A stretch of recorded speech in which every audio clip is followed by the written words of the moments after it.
Well, thank you for coming. It's very lovely to be here, and happy to be here. I see there's an especially young person in the audience. How old is he? 4. Okay, I'll do my best. So what is the book about, you asked? It's very hard to say because I guess the way that I think about books, there's every book is possible to describe in terms of having a plot or having characters or having a setting or a period of time in which it takes place. And that distinguishes books from other art forms. Like, not every piece of music can be described in a simple way. Not every painting can be described in a straightforward way. And I think the ability to describe books can become itself kind of confusing. Books are the only art form that are critiqued or discussed in their own language. So if we went to go see a concert tonight, we wouldn't leave and I would say, what did you think about it? And you wouldn't sing a song to me. You would talk about it. And if we went to an art museum and I said, what do you think about that painting? You wouldn't draw a sketch for me. You would talk about it. But when we read books, we talk about them. And then I think it encourages a kind of misconception that that kind of talking is more similar to writing than it actually is. And a lot of conversations about literature, I think, can stray from the point of what writing is and what reading is. One of my favorite sayings is, a bird is not an ornithologist. Just because you are something doesn't mean that you're a student of it or that you could describe it or that even that you necessarily choose to do it. So I write in a very open way. I don't have a story that I need to tell or characters who I've been living with and who I just want to put out into the world and watch interact, and I don't have a voice that I've found. When I write without any kind of notion of an outcome that I'm trying to achieve, but just interested in what might happen if I sort of walk into that environment. The poet W.H. Auden said, I look at what I write so that I can see what I think. And that's very much been my experience. So when you say, what is my book about? It's really about what I've been thinking about, but not in the literal sense of these characters and this plot, not literally thinking about an infidelity that leads to a divorce or an earthquake that leads to a war, but thinking about sometimes themes like home. Where do we feel at home? Are we at home in a homeland? Are we at home in a family? Are we at home in a relationship? Are we at home in our occupations? And sometimes what I was thinking about is kind of hard to describe. It has to do with certain images that seem to recur, or even ways that sentences will be structured, a kind of music, which is a very long way of saying, here's what I would hope if I ever saw 2 people talking in a bookstore about one of my books and somebody said, hey, what's it about? I'd really hope the other person would say, well, you just have to read it. I could tell you, but it would kind of miss the point. You just have to read it. All of that having been said, it is possible to describe. It's about a family in Washington, D.C. in the present moment, more or less. And there's a husband and a wife who are in their 40s. They have children, they have parents, they have friends. And we watch them move through 2 different crises. The first is domestic, which is a cell phone that reveals some kind of an affair. We don't know exactly what it is. And then the second is global, which is an earthquake in the Middle East, which precipitates a war that becomes so extreme that the Prime Minister of Israel asks for all Jewish people around the world to come to fight for Israel's survival. Yeah. So it's 2 big crises that this family goes through in different ways. And let's see, if was this the domestic one, the one between between the husband and the wife. I heard another interview with you when someone asked if it had been possible for you to write this without having children of your own. And your answer then was, well, maybe, but not without having been married. How do you, yeah, how do you mean by that? What do you mean? I don't remember saying that, to be honest. I mean, I guess it sounds like something I might say. It sounds like something somebody would say, so I might as well defend it. Yeah. You know, I have no idea what I would write about if my life were different, because I don't have some parallel life to compare my life to. Oh. You know, I don't know. I just don't know. I think there's a temptation to say that, especially with kids are such a all-consuming experience, and they require so much, and they require a certain kind of sacrifice. I mean, it's a word people are sort of uncomfortable using, but just in a very straightforward way, they require a sacrifice of time. They require a sacrifice of energy. Not a sacrifice in the sense of you regret that it's lost, but that it has to come from somewhere else. And it's an activity that people have a very, very strong incentive to justify. You know, which is why you often hear new parents talking about, it's so wonderful, it's so great. How, when in fact, it is wonderful and it is great, but it's also other things. Yeah. It's also very tiring. It's also very frustrating. So I think like we have these incentives, psychological incentives, maybe even evolutionary incentives, to believe that having kids is this incredibly profound and only positively profound experience, that we find ourselves saying things like, oh yeah, you know, having kids completely changed the way that I write. Of course, because I found this new reservoir of feeling or love, or I suddenly realized what's important in life. And I just don't think that's true.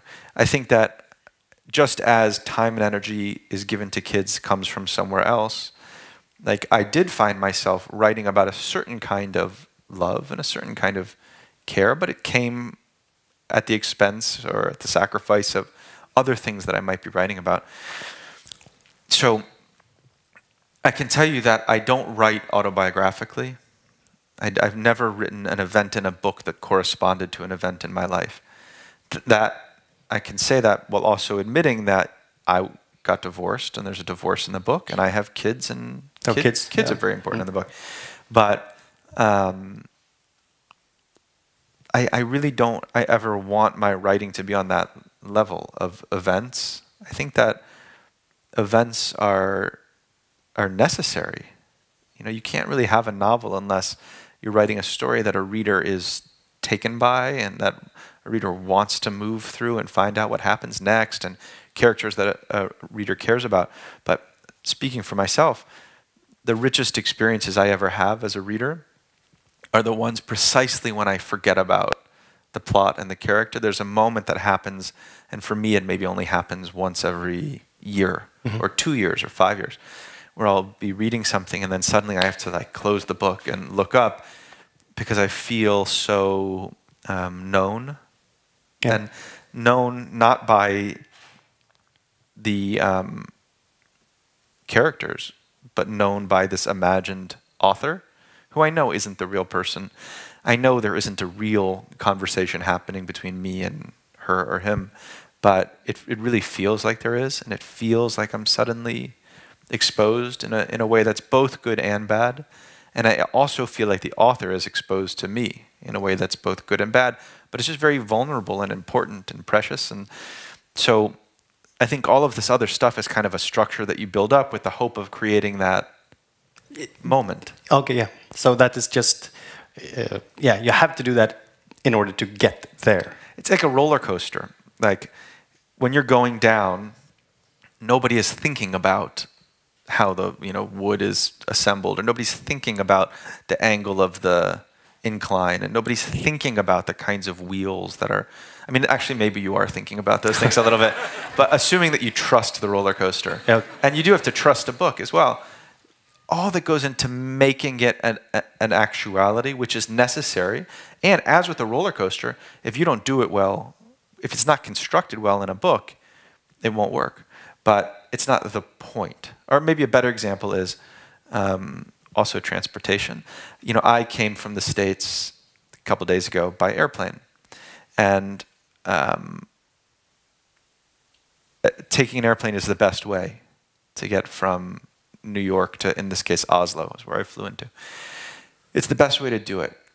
But I'm not a great lover of airplanes, you know? I'm a great lover of seeing foreign places and having a certain kind of experience.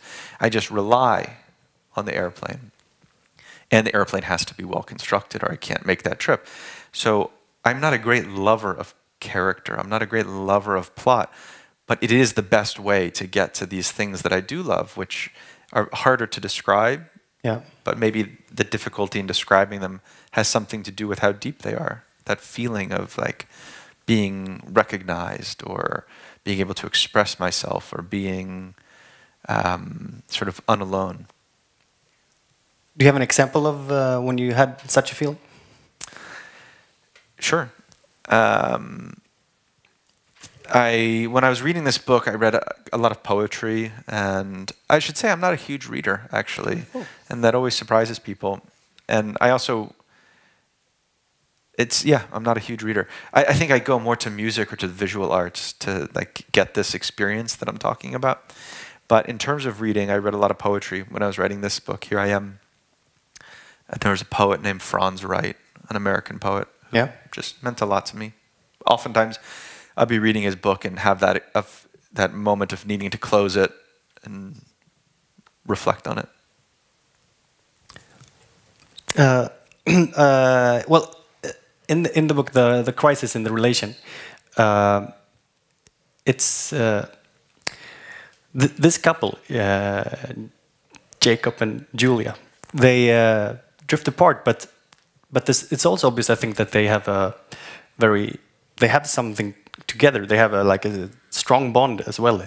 They're not just any average, ordinary couple that, you know, just don't have much in common or anything. They do these special things together, like turning the lights off in the whole house and pretending they're blind every Shabbat, which is the Jewish resting day of the week.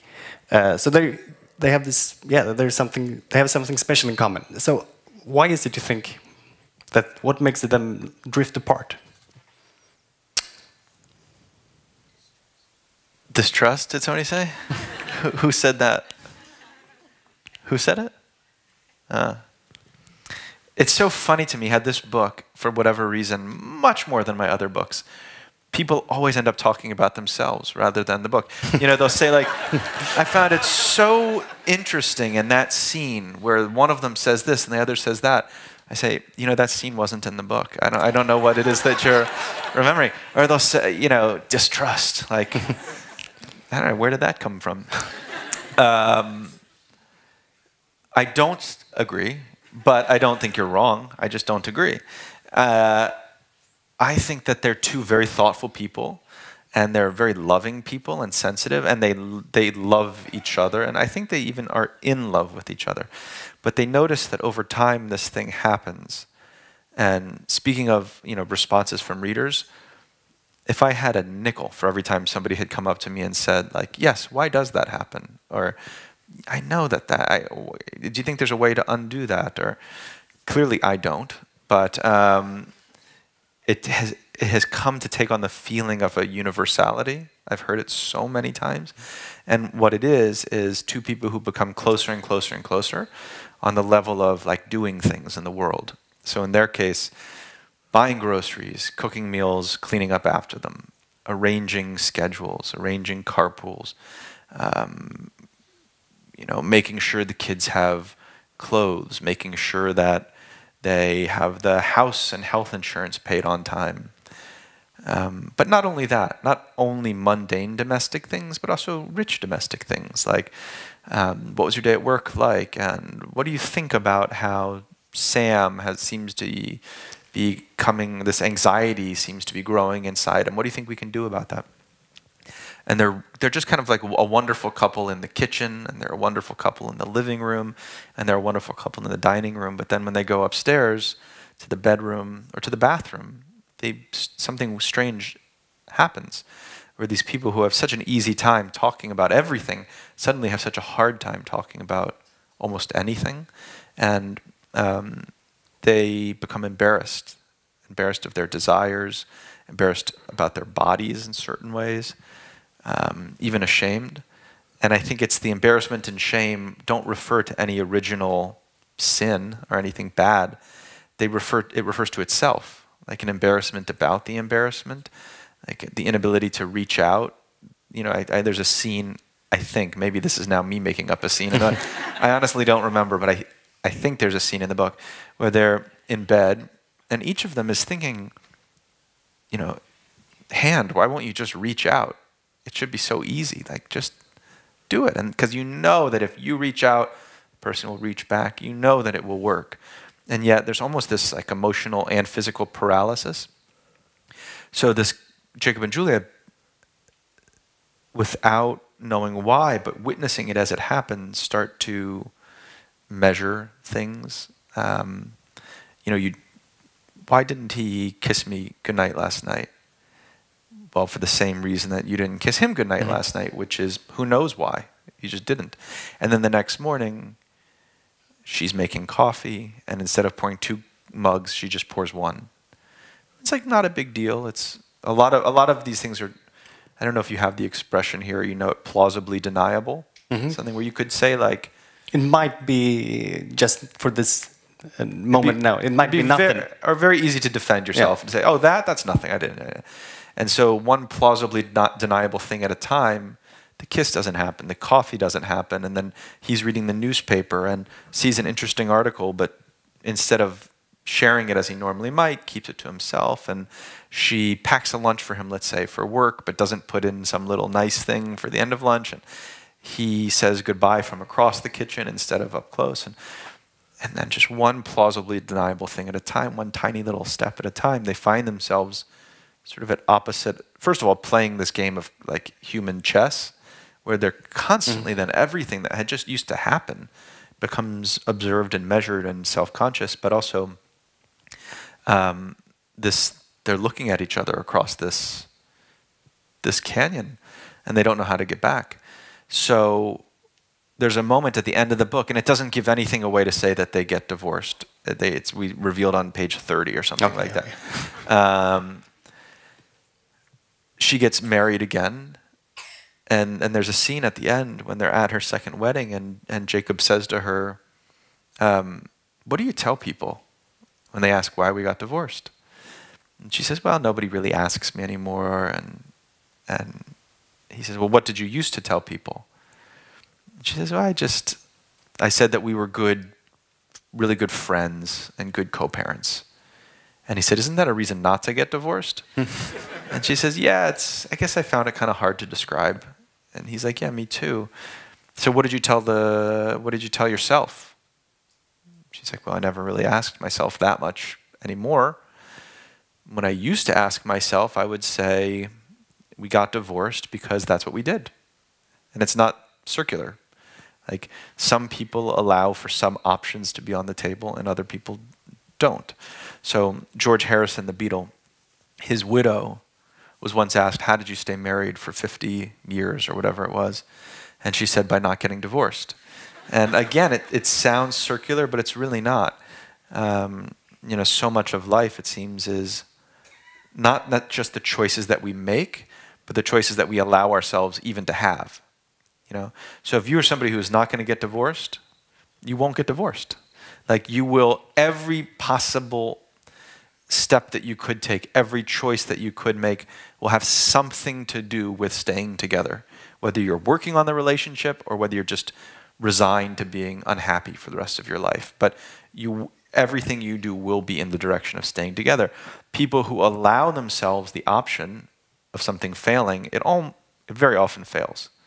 Because it's just an easier option to take. And at least locally or in the moment, it feels, oddly enough, more comfortable because you can relieve something rather than relieve something quickly rather than do the slow work of repairing it. So, you know, one of the questions that comes up, not only with reference to the divorce, but throughout a lot of the different predicaments in the book, is what are the choices available to me, and what choices do I even want to have? What choices do I accept? Yeah, and so that's another expression that comes again and again in the book, is not to have a choice is also a choice. Is that this more or less the Does these two things have to do with each other somehow? Yeah, Yeah. exactly.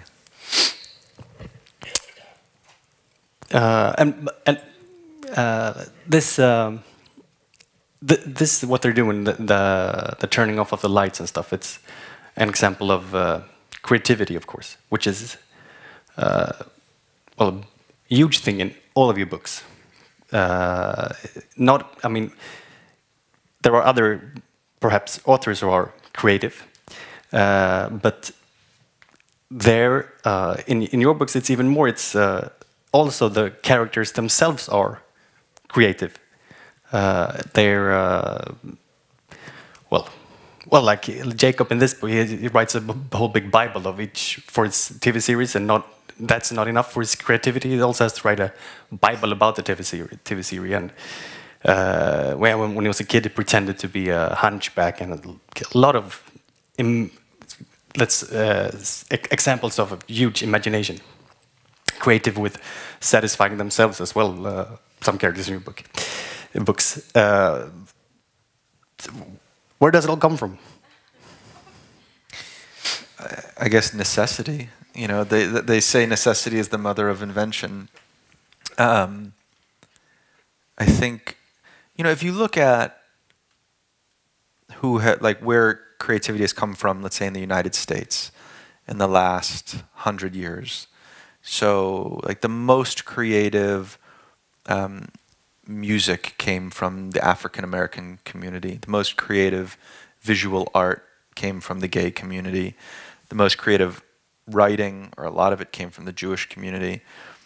They were all like communities on the fringe, or communities who had special needs to express themselves or to make themselves known, you know, in the same spirit maybe as I was speaking about knowing before. And as people become comfortable, they become less creative. You know, it's why it's like a horrible curse to be born rich, like, because you have no incentive to be inventive. It's why, you know, it's funny, I was just in Norway, and I had a lot of conversations about their massive oil reserves. And it's like a blessing that's a horrible curse. Countries that have natural resources tend to become less inventive, and it's a matter of time before either those resources aren't needed or wanted anymore, or you just run out of them, and then you have nothing. So I think that a lot of characters in my books are driven by a kind of desperation to be in communion with somebody else, to feel at home in the world, and take on a kind of like almost manic creativity. Oscar, in my second book, Extremely Loud and Incredibly Close, talks about beavers and how they you know, cut down trees with their teeth to make dams, but also because if they weren't constantly filing down their teeth are always growing. Yeah. And so if they didn't cut down their teeth would grow into their own faces. And so sometimes what seem like creative acts have other impulses. It's not just to make something or to be generative, but to try to relieve something. And I've never met a writer, and I don't think I've ever met an artist who was like comfortable in the world. You know, there's always, and there's a kind of funny thing about asking writers to do readings or have public conversations or to give lectures. My first instinct is always, well, if I were good at that, I wouldn't have needed to become a writer. You know, the whole point of writing is that I don't like the way that I talk in life or express myself. And so I want to have this private place where I can arrange things as I need to, and where I can know then what I know now, because it's not like in an interview, the clock only goes tick-tock. It never goes tock-tick. You can't go back. But when you're writing, you can. Yeah. I can say, oh, that thing in the beginning, I just realized that I should have made this joke or put in this image, or the thing that it was at the middle would make a really nice beginning, and I could take the thing at the beginning. And being freed from time like allows me to be, not only to be a better version of myself, but allows me to be the version of myself that I feel myself to be. Like I can feel more comfortable in my own skin that way. So a lot of the creativity in the books, I think, is characters who are striving to feel more comfortable in their own skin, trying to find ways to live lives that better conform to the people they imagine themselves to be. And so, do you have any, apart from writing, anything similar to that in like your real life rituals? I mean, I guess a working day for you does it have some rituals to it or anything? What does it look like? What's a normal day of work? A normal day? Well, I don't have very many normal days, but that's just my own fault. There's no reason. I just don't. I lack whatever quality it is that gets people. I would not be a good soldier. So let's hope it never comes to that. My normal work day, when I work, I actually do have a kind of ritual, which is I spend the first part of the day, which might be half an hour, but it might be 3 hours. This is the first part of the day working on something that I believe has nothing to do with any project that I'm working on. So whether I'm at the beginning of a novel or at the end of a novel, doesn't matter. I'll always spend the first bit just doing something for its own sake. And so I would literally sit down and say, all right, close my eyes. What am I thinking about? Like, what am I feeling? What am I remembering? Just what's present, you know? And so often it will be something that I heard in a conversation or heard on the radio or read in a magazine article. For example, when I was in Oslo, I did a reading where the audience was flat and the stage was, you know, like an old-fashioned stage. And I was just thinking about that and how interesting that is, and like, you know, how the chairs on the stage, like, are the legs, like, are the two front legs shorter than the back legs shorter than the front legs? And if that theater were to buy new chairs, what would happen to those old chairs? Like, where would they go? Would they sit on somebody's roof, you know? And I thought, oh, that could be an interesting thing to write about. When I was in Friedrichstad yesterday, somehow somebody said something, I don't even remember how, about how certain mountains have different names depending on which side they're being looked at, you know? So on this side of this side it's called the Blue Ridge Mountains, and on that side it's called the whatever, Great Big Mountain. And just how unusual that is. How unusual it is that a mountain range would have only one name anyway, when in fact it's made up of lots of different things. And it seems like it should either have many, many, many, many names or no names, but two names feels like a kind of insult. So, but oftentimes nothing will occur. I won't have anything in my head. Most days I won't. And so I'll just say, okay, let's like look around the room. And like, what is interesting to me? And like, these lights aren't very interesting to me. This like projector is not very interesting to me.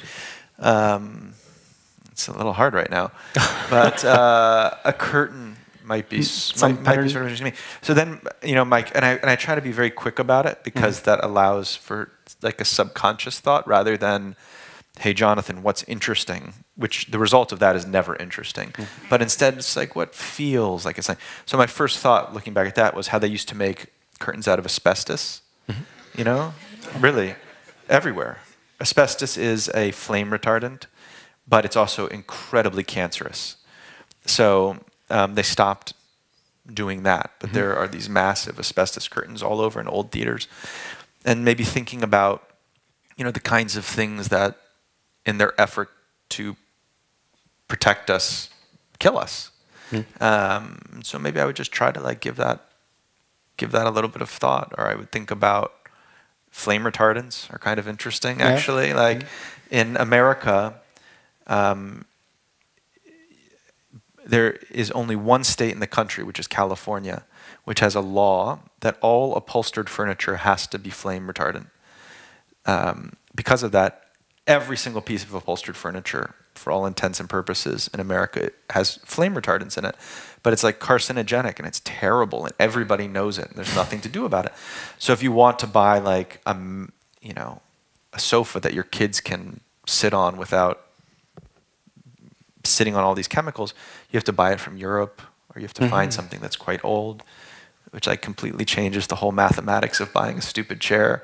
So I would just let this like go for a little while, maybe do a little research on the internet. I don't know, whatever it is, I would just explore it. Yeah. Okay. And then I would put it aside, and then I go to my novel.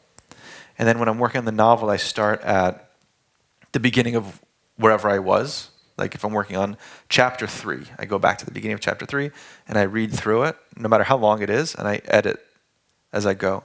So I don't do drafts of my books. The whole thing is just like a constant rewriting. Like at the Golden Gate Bridge in San Francisco, the air is so salty that when the painters get to the end of the bridge, they just go right back to the beginning of the bridge and paint it again. It's like that with a book. I just am constantly going through it. And then I try to move a little bit forward. And then when I say, okay, I have like half an hour left today, I'll go back to the curtains. And I'll say, is there any chance that has to do with anything? Is there any way I could use that in my book? Well, there's that scene about the veil at the wedding. Maybe that's something. And then I'll just try. Like, I don't know what it is, but I'll just try. So I take the asbestos curtains and I put it in with the veil at the wedding. And I say, do these two things have anything to do with each other? So to me, like metaphors, the point of a metaphor, obviously that would then become a metaphor of some kind. So the point of a metaphor is to make something that's unclear clear by comparing it to something that we know well. So what is beauty? I have no idea. But it's kind of like a rose, and everybody knows what a rose is like, so you're beautiful like a rose. But to me, the really great metaphors and the kind that I'm drawn to when I read and the kind that I want to write are the kind where I am absolutely convinced it will in some way explain something urgent about my life to me, but I can't quite like grasp what it is. So one of my favorite poems, which is very short, I can almost remember it by heart, is a screwdriver was made to turn screws. So reading the poem now? What's that? Are you reading the poem now? In my head I am. Okay. I thought that was the... A screwdriver is made to turn screws. So when we use it to pry open a can of paint, has everybody done that once in their life? When we use a screwdriver to pry open a can of paint, we're committing a metaphor. Because we don't know what we were made to do in our lives, so we spend our lives committing metaphors. And so I love it when I can come upon something, perhaps like an asbestos curtain, but that's not such a great example. Maybe the mountain range that has 2 names is a better example. And I am just convinced that it explains something in my life. If I knew exactly what it explained, it wouldn't be very rich to me. Like, then it would be almost something closer to journalism or mathematics. Like, art is nice because the belief that's required. Like, you know that there's a meaning there. If we didn't believe that a book or a song or a painting had some deep meaning behind it, then we would just feel that it was kind of fraudulent or that the artist was condescending to us or manipulating us. But if we see it and we just know, like, yeah, I know what that is. It's almost like a punchline of a joke. You know, jokes don't resonate with us over time because they explain themselves in their entirety when you hear the punchline. But in a work of art, if you believe that it has some meaning, but you don't know exactly what it is, it's almost like a word on the tip of your tongue, or like when your fingerprints can just barely touch something. That's such a really deep and beautiful experience. And that's what I seek, to fill my book with those kinds of metaphors. And that's my best way to get to them. I could never do it on purpose. It's just not something that I would be capable of doing. The Russian poet Joseph Brodsky said that the rhyme is smarter than the poet. You know, people write in verse not only because it sounds really nice, but because when you have to end a line with the word that rhymes with the one above, it's just a problem. It's uncomfortable. And the solution to the problem, not having free will, not being able to just rely on the conscious part of your mind, but having to like wrestle with something that forbids you from simply executing your plans, the solution to the problem is almost always more interesting. And curiously, you almost always come closer to saying what you meant when you're unable to say exactly what you mean. And so it's hard to write like that. And I have to find these kinds of tricks to do it. And starting the day like that and ending the day like that is one of my tricks. Does it usually work? Do you usually find a way for the aspect curtain to find a place in the novel? So when I'm beginning to write a novel, it almost never works. And I end up amassing this large collection of things, in another file. And then as I get deeper into a novel, it starts to work more often. And then in the final months of working on a book, every single day, it's useful. And I think it's because there's sort of two parts of the brain that are working at the same time but aren't in very good communication. Like the conscious part of the brain that says, Jonathan, we have this many pages and this is what's going on in the plot. And your editor is asking when you're going to hand it in. And then there's the subconscious part of the brain over which I have absolutely no control. The best I can hope to do is just recognize it when it's there, be present for it, and not ignore it. And that part of the brain is actually doing much more work than the conscious part. It's just doing work on its own. And every now and then I become aware of the work, and I start to realize, oh, that part of my brain was actually helping me to structure the book. I'm not talking about something mystical now. I don't believe in mystical things, actually. I don't believe in muses. I don't even believe in inspiration. But I do believe that there are things inside of us that we don't have complete control over, but that are useful, like dreams. I don't know what the purpose of a dream is. I don't know that anybody knows what the purpose of a dream is. But there is a reason that you have the dreams that you do and not other dreams, and that other people don't have your dreams. And it's not necessarily going to pry open a can of paint, and it's not going to solve all of your problems, but listening to them and trying to figure them out, or trying to just incorporate them into life, simply just telling somebody else what your dreams are, makes them very, very valuable and useful. So as I get toward the end of the book, and my conscious mind begins to recognize all the work that my unconscious mind was doing, my unconscious mind begins to cooperate a little bit more because it knows we need to like fill in some holes and get this thing done already. They come closer in such a way that the morning work is almost always useful. Great. Look here. Now there's also this, global, as you said, or political aspect of the book, or the global problems.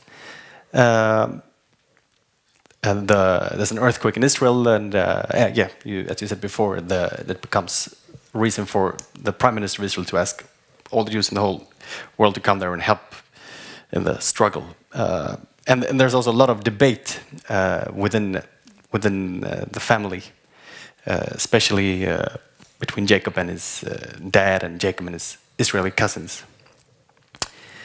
They reflect different views on the whole problem, conflict. Is this what we see in the book? Is this something that goes on within your mind as well? Not that often, honestly. It's like a large cultural conversation that I am sometimes a part of, but I wouldn't say it's something that I think of about on my own without some reason to think about it. And in fact, like, I wasn't really writing the book to write something that was political, or at least not political in that very culturally or globally specific way. Like, maybe it's political in the sense of having to do with home and what we are devoted to, but it's not, nobody ever asks me, why did you write your book in English? What an interesting choice. And what do you think are the ramifications of writing it in English? Is English something that's in your mind a lot? Do you think that somebody who doesn't speak English and reads your book in translation isn't going to have access to the meaning because they're not a native English speaker. Nobody asked me that because the answer is so obvious. I wrote it in English because I speak English. Like, that's my language, and it's my most effective way of expressing verbally the things that I think about and feel and that matter to me. So I feel like I also wrote the book in Jewish in that sense. Like, I really wasn't trying to comment on a Jewish experience. I was trying to share the things that I think about and feel in the language that I inherited, really, or was born into, to use all of the tools at my disposal. You know, if I were a carpenter, I would use a saw and hammer. I am the writer that I am, so I use sometimes stories from the Bible. That's like one of my tools. Sometimes I write about the politics of the Middle East. That's one of my tools. Sometimes I write about being an American, living in Washington, D.C. That's one of my tools. Sometimes I write about being in an upper middle class environment, which is one of my tools. It's not to say that one can't or shouldn't, write about things that are very far from one's personal experience. But I think you're still using the tools that you were given. So it's more, as you said, the question of home, and maybe that's why this becomes, more important. You grew up in Washington, D.C. When did you leave? I left for college, and I have not lived there since. I went to college in New Jersey, and then I went to New York right after college. And it was one of those things. I feel like when I become, if I become a very old man, I will say to young people, try not to leave the place that you were born. It's a regret in my life. And once you leave, it's very, very hard to return, especially once you have kids, and there's like things connect you to a place, and it's hard to disentangle yourself. But I find my imagination so often going back to DC. And the truth is, there's something a little bit arbitrary about where you live. And I don't even mean the difference between living in New York, Chicago, Washington, Oslo, Stockholm, whatever, capital cities, big cities. I mean being, in a rural setting or being in an urban setting. There's a famous book about Buddhism in America called Wherever You Go, There You Are. And it's true. People, I think, seek to move because they believe they can be somebody else when they move to that other place. And at least in my experience, it's really not true. So then there are much stronger incentives to be where the people you love are, or to be where your family is. And so I think about that as a regret. Because of, but I think, isn't that like that yearning for your home? Isn't that like a driving force for your creativity, for your writing? You think? I think so, but I think it's a driving force for everybody's everything. I mean, what does anybody do in the course of a day that isn't somehow about wanting to feel at home, or wanting to feel loved, or wanting to feel understood? Those are all different ways of describing the feeling of being at home. So I don't think that writing is so different from, there are reasons why I'm talking the way I am with you right now. There are reasons why I chose to wear what I'm wearing. Like even decisions that don't seem to be so deliberate or important. Nothing happens. No choice happens without a reason, and I think it's always the same reason, which is, sometimes we're misguided in getting to our goal of being at home, but I wore what I wore because I felt comfortable in it, rather than. I happen to think about this for 2 reasons, or 3 reasons I can tell you. One is these bizarre shoes that I'm wearing. There's actually a pair of shoes that I strongly prefer. And right as I was getting ready to go to the airport, I noticed that the sole had disconnected from the body of the shoe. And, oh God, what am I going to do? And I have a hot glue gun. Do you have those here? Yeah. And so I tried to glue it really quickly before I left, and I put my foot in it, and I was like, oh, it's so hot, but it's okay. It's because I have to wear these. No, I can't do it. I can't do it. And then I found these, and I've been like a little bit uncomfortable, to be honest, ever since I left. I never wear a jacket. I never get dressed up when I do a reading. And there are a lot of stories that I tell myself about why that's the case. You know, fuck it. Oh, excuse me. It's okay. He's thinking about other things.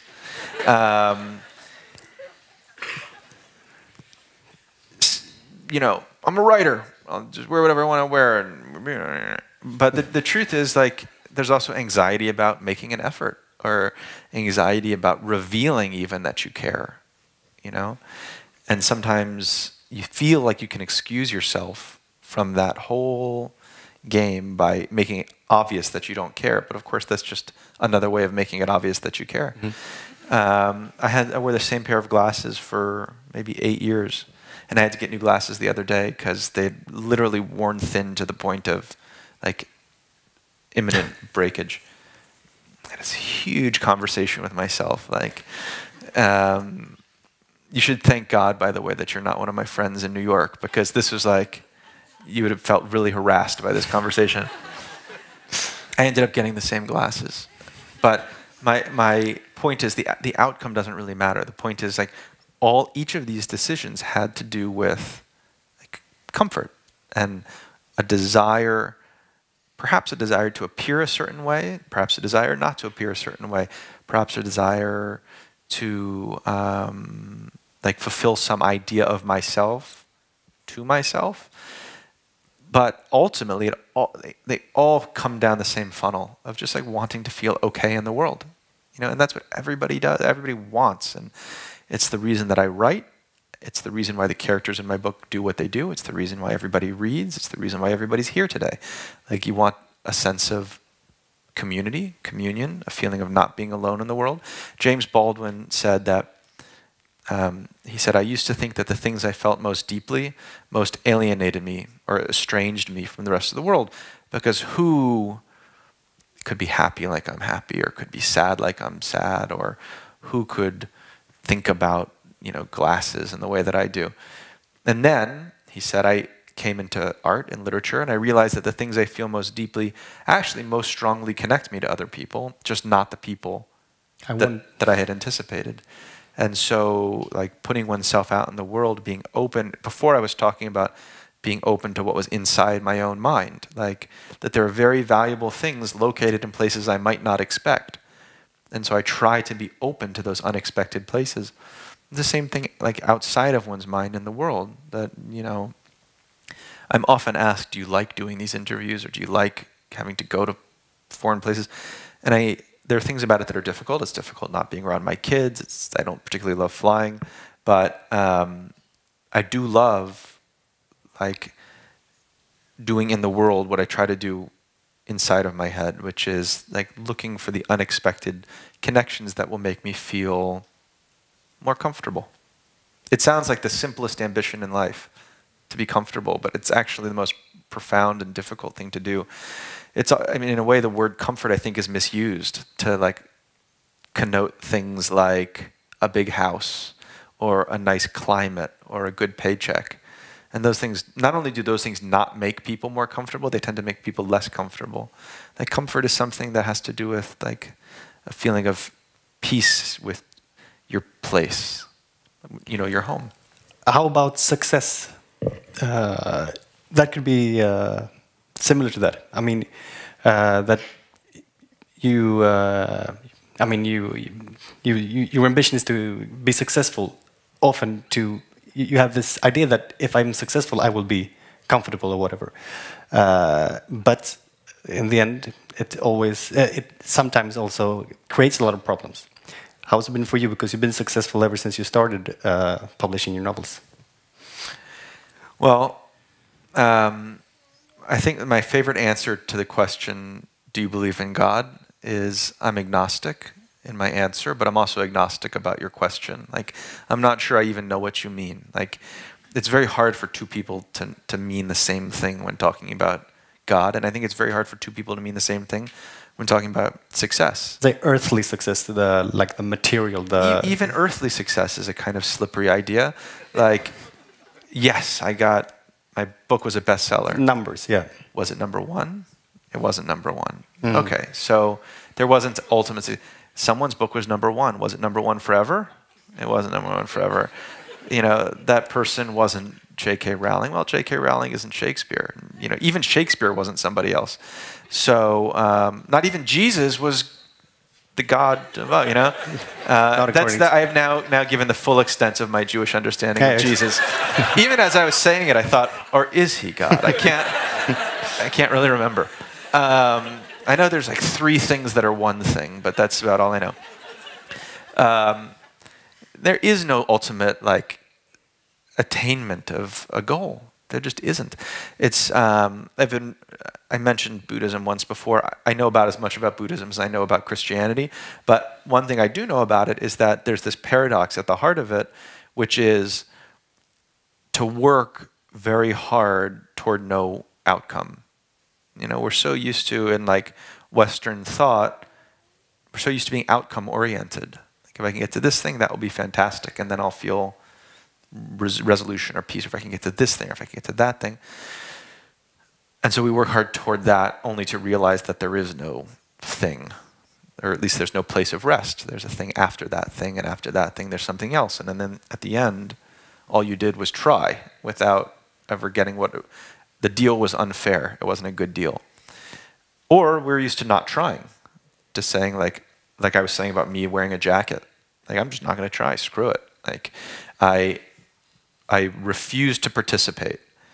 But it does seem like the most healthy approach would be to participate, but without a necessary outcome. And my first book I wrote when I was really young, 22, something like that, 21. And as a 21-year-old, I had no idea of what my value in the world was. I didn't have an occupation. I didn't have a paycheck. I didn't have a family. I didn't have any of the things that one can refer to, you know, just as I was saying, books can be described in one way, like people can be described in one way. And I wanted that description. I sought it. I wanted to know what I was worth. And I think that book kind of does reveal that desire a little bit. It's like a very charming book. And that's not saying anything good or bad about it. It's just a certain quality that it has. It's a youthful book. When I was writing this book, I had a job. I had a career. I had a family, a place to live. I didn't really need to seek... It's not that I was comfortable with all of my evaluations, but I didn't need to seek more evaluations out in the world. And so I really could do it for its own sake, in a way that I did not write my first or second book for their own sake. People come up to me quite often with this book, and they'll say, oh, I really love that book, but did there have to be so much? And then there's like 3 or 4 things that they might say, like, did there have to be so much sex? Did there have to be so many bad words? Did you have to write about the Middle East in that way? And of course I didn't. Like, I could have written the book without those things, and I don't think it would have been a less good book, but it would have been a book written in a different spirit. I think I wrote the way I did because I was being honest with myself about what I care about. And sometimes the things that I care about are actually sort of unattractive or unappealing or just not charming. But they're true. And one cannot have that feeling of comfort without being true. Otherwise, you're just deforming yourself and you become... It's like a performance of life rather than authentic life. And so an authentic life an authentic writing runs the risk of like not being for everybody and of being a little bit ugly. But, you know, there's an old saying, I like you for your qualities and I love you for your faults. That's what people want. That's what I want as a person. It's what I want in my writing, that the truth will be recognized, not appreciated, not respected, not admired or loved, but recognized. Yeah. Yeah, you started with speaking a little bit about sacrifices, which is I also think is some sort of theme in the book somehow. And I'm just gonna have a last question, and afterwards, anyone in the audience can have, I'm gonna ask because there's Julia says to Jacob once in the book, and I had to translate this myself because I read the Swedish version. I don't know exactly what happened before she says this, but I think there's some sort of argument about him and his writing the TV series. And she says, but you do know, she said, you know that there's something inside of you, a book, a TV series, a movie, whatever. And if it only came out, all the sacrifices you made would no longer feel like sacrifices. Do you feel you made a lot of like sacrifices to be an author or yourself? You know, I don't. Actually, I really don't. I think being a writer is, in a certain way, the hardest thing I can imagine doing, because, for me, because it really does inspire so much insecurity of a certain kind and self-consciousness and just a daily questioning of, do I really want to do this? What's the reason to do this? I almost became a doctor. I went to a tiny little bit of medical school, and I had wanted to be an obstetrician. And it's often occurred to me that, you know, no obstetrician goes home on a Friday night and says, oh, I delivered 20 babies, what's the point? You know? But with writing, it's just so entirely unobvious what the point is. You know, we live in a world in which children wash up on the beaches in Syria. We live in a world in which, on my way over here, there were, you know, homeless people lying on the ground asking for money. And I'm an able person. I have like human resources. If I wanted to devote my life to working on some of those problems, some tiny, tiny little increment, they would get better, right? However small. And yet I choose to do this other thing instead. And I often do wrestle with that, and that is quite difficult. And just questioning, having to confront, like one of the risks of being honest about what you care about is having to confront what you care about. And that can be embarrassing sometimes, or even feel shaming. All of that having been said, I assume you only live once, and so it feels like a good use of an only life to know who you are, and try to share who you are. And this is my best way of knowing who I am and sharing who I am. When I wrote my first book, I was in college, and when I was in college, it was just when email was starting to become like completely widespread. It's amazing how recently that was, actually, or it's amazing how long ago I was in college. So we didn't have email in our rooms, but we had them in these things called computer labs in the basement, where it would be a room like this, you know, windowless like this, and kind of just not without a ton of character, without a ton of character. And there would be like, no offense to this room, and there would be computers in rows, and you would go and you could check your email. And it's kind of like people who live in the countryside who have to go on a long drive to get to their post box, and then they open it and check the mail, and then they drive all the way back. And it was also where we did our printing, because we didn't have printers in our rooms. And so there's literally one printer in this computer lab, and you would enter your thing into a queue, and then you would watch as your thing was coming up. So such and such person has to print 5 pages of a philosophy paper. Okay, so-and-so has to print 7 pages of a comparative literature paper. Jonathan has to print 350 pages of a novel. And I remember as it was coming out, everybody in the room was like, what is going on here? And I was like that as well. I was like, what? Because I had never encountered its physicality before. You know, it was always kind of abstract on a screen. It's a very, very different thing to encounter its physicality.